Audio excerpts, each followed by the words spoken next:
روٹیاں کھاؤں کہاں چھوڑ کے صدقہ تیرا، اور تیرے قدموں میں جو ہے غیر کا منہ کیا دیکھے، کون نظروں پہ چڑھے دیکھ کے تلوا تیرا۔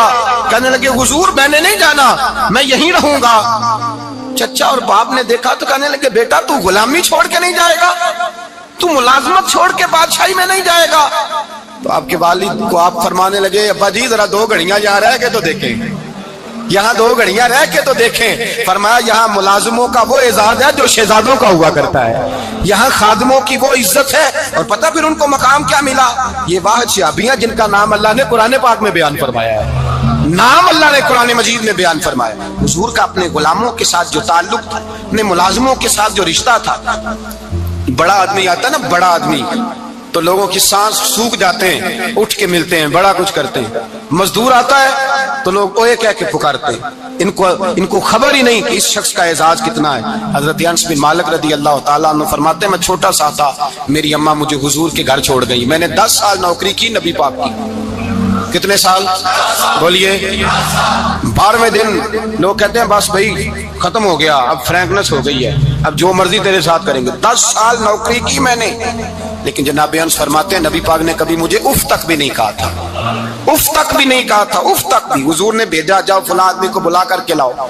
حضرت انس بن مالک رضی اللہ تعالیٰ عنہ فرماتے ہیں میں بلانے گیا، بچہ تھا چھوٹا سا، رستے میں بچے کھیل رہے تھے تو میں ان کے ساتھ کھیلنے لگا، محو ہو گیا، مجھے پتہ ہی نہ چلا وقت کا۔ حضور نے جب مجھے بھیجا تو فرمایا جلدی جانا اور جلدی آنا، اب مجھے خبر ہی نہیں، بڑی دیر ہو گئی۔ حضور وہاں انتظار کر کر کے خود تشریف لائے، کہتے جب نبی پاک آئے تو میں بچوں کے ساتھ کھیل رہا تھا، حضور نے جب مجھے کھیلتے ہوئے دیکھا، میری اچانک نظر پڑی تو میرے ہوش اڑ گئے۔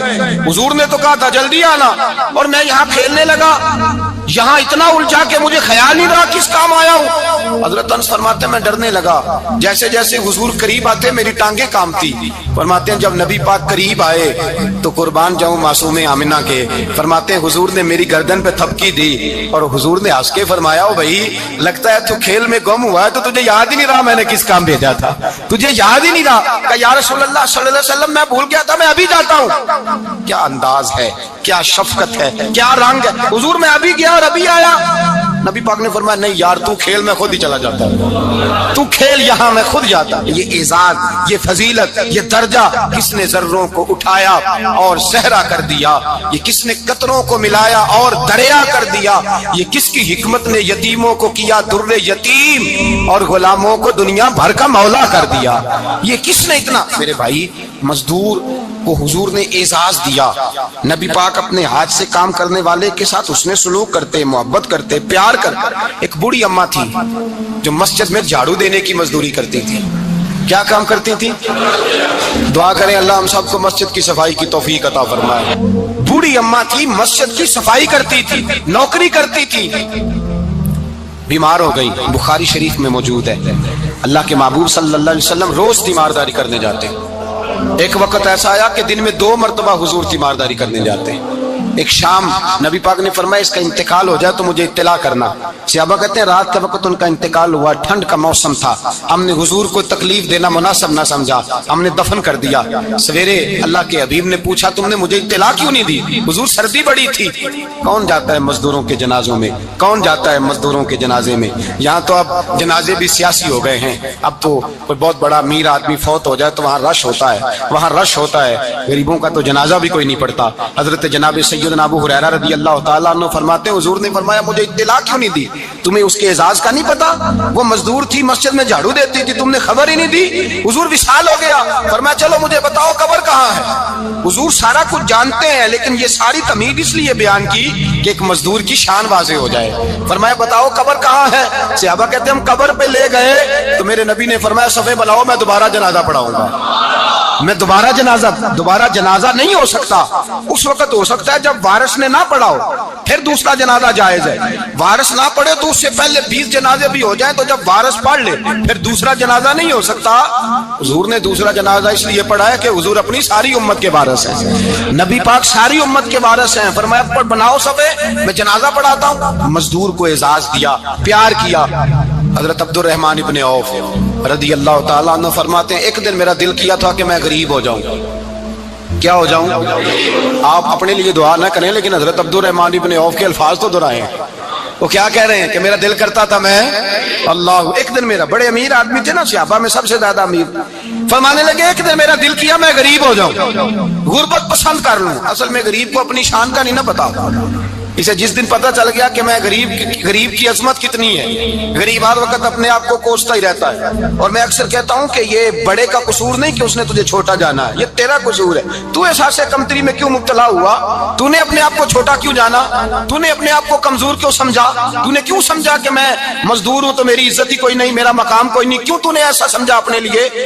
حضرت عبد الرحمن میرے بھائی یاد رکھیں, جب غریب کو پتہ چلے میری شان کیا ہے, میرے نبی پاک نے فرمایا میں غریبوں کے بیچ آیا ہوں, میں غریبوں میں رہا ہوں, میرے دائیں بائیں غریب رہتے ہیں, اور قیامت کے دن جب میں جنت میں جاؤں گا تو میرے آگے پیچھے غریب لوگ ہی ہوں گے, میں غریبوں کے ساتھ مل کے جنت میں جاؤں گا. حضرت عبد الرحمن ابن عوف کہتے ہیں ایک دن میرا بھی دل کیا تھا, یہ سب سے امیر تھے صحابہ میں, اور حضور نے فرمایا تو پکا جنتی ہے پر سب سے آخر میں جنت میں جائے گا, اس لیے کہ جتنا مال ہے اتنا حساب بھی تو دینا ہے نا, پکے. حضرت عبد الرحمن ابن عوف کہتے ہیں ایک دیہڑے دل کیا تھا کہ میں ماڑا ہوتا, میں غریب ہوتا, میں غریب ہوتا. یہ دل کیا میرا. کہا کس طرح؟ فرمانے لگے ایک مزدور صحابی تھے حضرت سعد انصاری نام تھا, وہ حضور سے ملنے آئے. جب انہوں نے ہاتھ ملایا نا نبی پاک سے تو حضور نے ان کا ہاتھ تھام لیا. غریبوں کمال کر دی میرے مصطفیٰ کریم نے, نبی پاک نے ہاتھ تھاما, حضور نے ہاتھ, آپ کو اس بات کی لذت نہیں آئی شاید, نبی پاک نے ہاتھ تھاما مزدور کا. مزدور کہتا ہے میں نے چھڑانا چاہا تو حضور نے پکڑ لیا دبا کے, اور جب تھام لیا تو میں ٹھہر گیا, میں اپنی قسمت پہ ناز کرنے لگا. حضور نے میرا ہاتھ کھولا, کہتے ہیں ہاتھ پہ چھالے تھے, جگہ جگہ چھالے بنے ہوئے تھے. تو نبی کریم صلی اللہ تعالی علیہ وآلہ وسلم نے ہاتھ کھول کے فرمایا سعد یہ کیا ہوا؟ عرض کی حضور غریب ہوں, بوڑھے ماں باپ ہیں, چھوٹے چھوٹے بچے ہیں, بہن بھائیوں کے حقوق ہیں, بیوی کے منہ میں حلال کا لقمہ دینا ہوتا ہے. یا رسول اللہ پھاوڑا لے کے, کئی لے کے, کدال لے کے, بیلچا لے کے مزدوری کرتا ہوں, میدان میں نکلتا ہوں, صبح سے گیا تھا اب آیا ہوں, ہاتھوں میں نشان پڑ گئے ہیں. حضرت عبد الرحمن ابن عوف فرماتے ہیں جس کے قدم چومنے کو دنیا تر سے, اس رسول نے سر مبارک جھکایا اور غریب کے ہاتھ کو چوم لیا. نبی پاک نے بوسہ دیا اور پھر فرمایا کیا؟ فرمایا یہ وہ ہاتھ ہیں جن سے خدا بھی پیار کرتا ہے, محمد مصطفیٰ بھی محبت فرماتے ہیں. نبی رحمت علیہ السلام نے فرمایا یہ تیرا وہ ہاتھ ہے جس سے اللہ بھی پیار کرتا ہے اور اللہ کا. تو مزدور کو پھر ناز کرنا چاہیے کہ پریشان رہنا چاہیے؟ بولے نا, مزدور کو ناز کرنا چاہیے نا, اس کو اپنا ہاتھ کھول کھول کے دیکھنا چاہیے اور اسے کہنا چاہیے اللہ نے مجھے وہ ہاتھ عطا فرمایا جس سے رب بھی پیار کرتا ہے, مصطفیٰ بھی پیار کرتے ہیں.